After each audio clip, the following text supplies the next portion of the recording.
Assalamualaikum warahmatullahi wabarakatuh. Perkenalkan, saya Mutiara Rosasadila Supadi dari Teknik Sipil 2018. Saya sedang berada di daerah Binuang, Tapin, Kalimantan Selatan. Bersama rekan kelompok saya Jihan Sapitri, di mana kami berdua sekarang ada di sini untuk memenuhi tugas rekayasa irigasi 2 dalam pembuatan video mengenai bendungan. Kecamatan Tapin berdiri pada tanggal 30 November 1965 yang mana diresmikan oleh Menteri RI pada saat itu, yaitu Dr. Sumarno Sutromojo.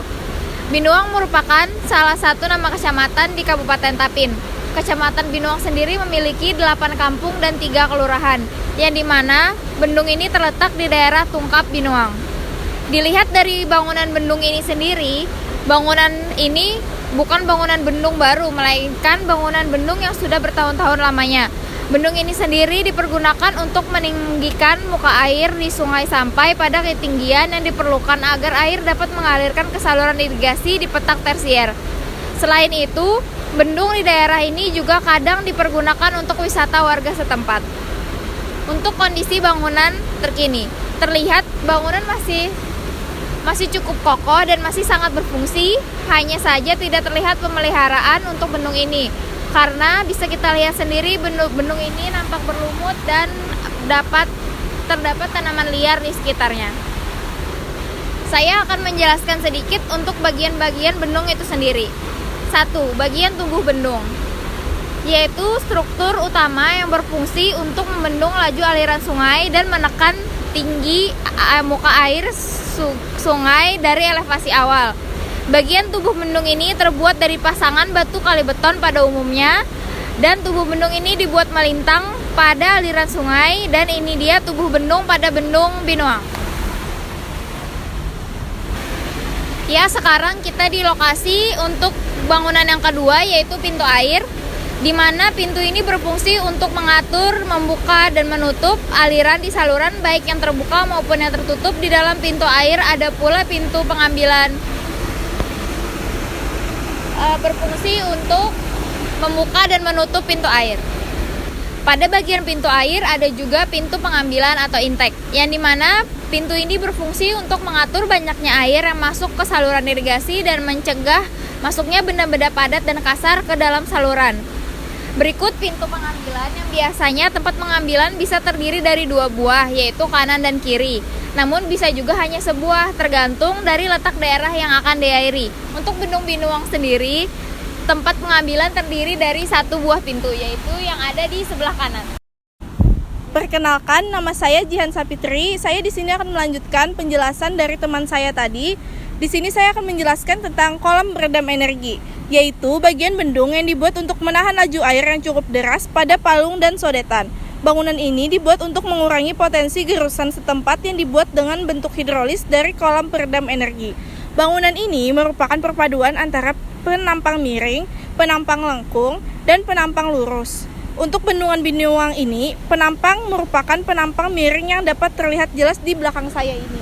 Bisa dilihat di belakang saya ini ada kolam peredam energi.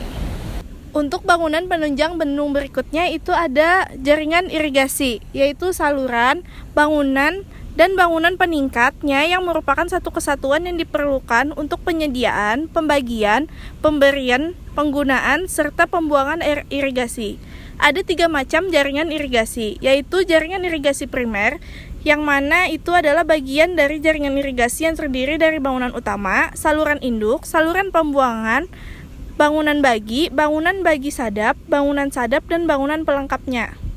Kemudian ada jaringan irigasi sekunder.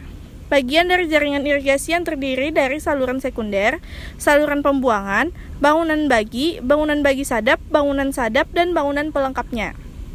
Kemudian ada jaringan irigasi tersier, yaitu bagian irigasi yang berfungsi sebagai prasarana air irigasi dengan petak tersier yang terdiri dari saluran tersier, saluran kuarter, dan saluran pembuangan, box tersier, box kuarter, serta bangunan pelengkapnya. Untuk data teknis bendungan, tidak ditemukan untuk bendungan Binuang ini, tapi menurut database pembangunan bendungan, Pusat Bendungan Direktorat Sumber Daya Air dari Kementerian Pekerjaan Umum dan Perumahan Rakyat itu seperti yang kami lampirkan di video ini. Sekian video penjelasan dari kami. Salah hilap mohon maaf. Assalamualaikum warahmatullahi wabarakatuh. Berikut kondisi terkini Bendungan Binuang.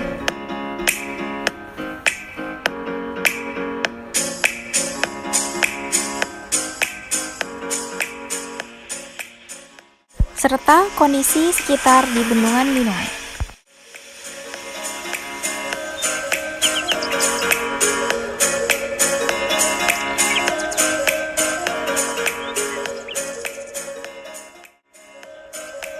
Saluran irigasi yang dialirkan melalui Bendungan Binuang. Assalamualaikum warahmatullahi wabarakatuh. Selamat siang, saya Jansa Fitri dari Teknik Sipil Universitas Lambung Mangkurat. Saat ini saya sedang berada di kolam ikan yang menggunakan pengairan dari irigasi Bendung Binuang. Saat ini saya sedang berada bersama Bapak yang memiliki kolam ikan tersebut. Saya akan sedikit bertanya-tanya kepada beliau. Selamat siang, Pak. Selamat siang. Kalau boleh tahu dengan Bapak siapa? Pak Ridwan. Pak Ridwan. Izin bertanya-tanya sedikit, Pak lah. Oke, silakan. Kalau kira-kira kapan Bapak mulai menggunakan pengairan irigasi di sini untuk kolam ikan Bapak? Sejak dibangunnya irigasi, bahkan sebelum irigasi sudah belajar beternak ikan tapi di tempat lain. Oh, di tempat lain ya, Pak. Cuma kalau di sini sejak awal. Oh, sejak awal sudah menggunakan. Nggih. Selama Bapak mengelola kolam ikan ini, menurut Bapak apakah sangat membantu untuk kolam ikan Bapak? Oh, sangat luar biasa, sangat membantu karena di sini ketergantungan dengan irigasi. Jadi sejarahnya begini, tanah di sini kan tanah hutan asalnya, sebelum ada irigasi itu tanah di sini nggak ada harganya. Jadi sampai dulu itu masyarakat yang sini dapat tanah kaplingan, yang satu kapling itu isinya kurang lebih 2000 meter, itu bisa berhuruf dengan satu bilah kampak. Saking tidak ada harganya sebelum ada irigasi. Nah, begitu sudah ada irigasi, tapi orang belum tahu fungsinya, satu petak itu kurang lebih sekitar anggaplah 2000 meter, itu bisa berhuruf dengan satu TV hitam putih. Nah, sekarang harganya itu berkali-kali lipat.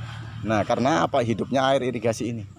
Jadi saya anggap air irigasi ini sangat luar biasa manfaatnya, yang menghidupkan perekonomian di daerah yang asalnya tandus. Oh, sangat berguna, Pak lah. Sangat berguna. Kalau untuk Bapak ada menggunakan sumber lain untuk pengairan irigasi kolam Bapak ini enggak? Ada, ini sebagai cadangan apabila irigasi itu dikeringkan lebih dari 10 hari, saya menggunakan sumber air lain yaitu sungai alam yang ada di hilir daripada irigasi itu. Jadi itu cadangan apabila air irigasi enggak mengalir, saya menyedot dari sungai itu saya kirim ke kolam gitu. Pak, menggunakan perairan di sini apakah ada Pak misalkan airnya yang masuk kotor atau saat cuaca sedang kemarau, apakah ada kendalanya yang Bapak hadapi? Nah, ini memang ada kendala secara pribadi yaitu kami ini kan hitungannya di ujung saluran. Jadi sampah itu menumpuk di ujung saluran, saya yang hampir tiap hari membuangi itu. Sejak saya tinggal di sini. Nah, jadi itu Bapak membersihkan sendiri ya, Pak? Iya, membersihkan sendiri sampah-sampah yang larut. Nah, itu kan bertumpuk di ujung saluran ini kan itu kendala secara pribadi ya dari air irigasi. Ya, terus kendala secara umum apabila pembersihan irigasi dalam jangka panjang, anggaplah lebih dari 1 minggu. Nah, itu banyak petani yang harus mengeluarkan atau menguras ikannya habis dan mereka harus kembali lagi mulai dari nol. Nah, disitulah kadang-kadang beratnya petani perikanan itu. Di situ. Kendalanya, Pak. Berarti menurut Bapak ada sistem yang harus diperbaiki nggak, Pak, dari perairan? Sistemnya aja, sistem pelaksanaan pekerjaan yang memang itu harus diperbaiki kan gitu. Kan di sini kan ada sistem manual, biasanya sistem tabas. Kalau sistem tabas, kalau setelah dikeringkan total, itu nanti pembersihan secara manual itu bisa berjarak 2-3 bulan sekali. Tapi bulan berikutnya bisa lebih pendek, bahkan 20 hari itu sudah air nggak sampai lagi ke hilir. Nah, itu karena sistem manual. Nah, sekarang ada pembersihan irigasi yang sederhana dan biayanya juga nggak terlalu mahal. Hasilnya juga saya anggap sangat efektif, yaitu menggunakan glider. Jadi glider itu turun ke dalam irigasi dan dikerjakan mulai dari hilir, dikerjakan per pintu. Nah, di situ hasilnya sangat bersih dibandingkan manual, karena kalau pakai glider akarnya kan terangkat. Kalau sistem manual kan banyak yang tertinggal. Nah, itu bedanya. Kalau pembersihan yang rutin lah ya. Nah itu jadi kalau pembersihan pakai glider ini kan kalau dikupas itu akar dan lumpurnya kalau pas pelaksanaan atau tekniknya itu tepat ya itu nanti akan sangat bersih. Begitu selesai dalam 24 jam. Biasanya kalau dulu saya ngerjakan itu mulai pagi jam 2 malam itu selesai. Apabila itu udah selesai belum beku kan langsung kita buka full itu lumpurnya pun bersih. Bukan sekedar airnya saja tapi lumpurnya juga ikut bersih. Nah itu sangat efektif kalau apabila pembersihan dengan cara itu cukup sebenarnya setahun itu sekali. Kalau sistem tabas itu hampir tiap bulan nantinya. Nah itu. Oh inggih. Mungkin segitu aja Pak. Mbak Anu terima kasih banyak Pak lah atas waktunya dan informasinya. Inggih. Semoga bermanfaat untuk semuanya. Inggih. Terima kasih banyak.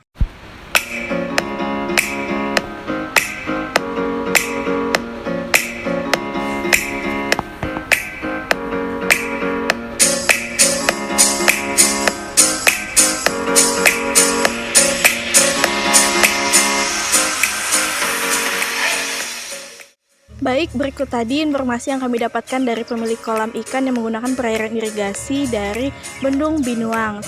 Cukup sekian info yang kami sampaikan. Terima kasih. Wassalamualaikum warahmatullahi wabarakatuh.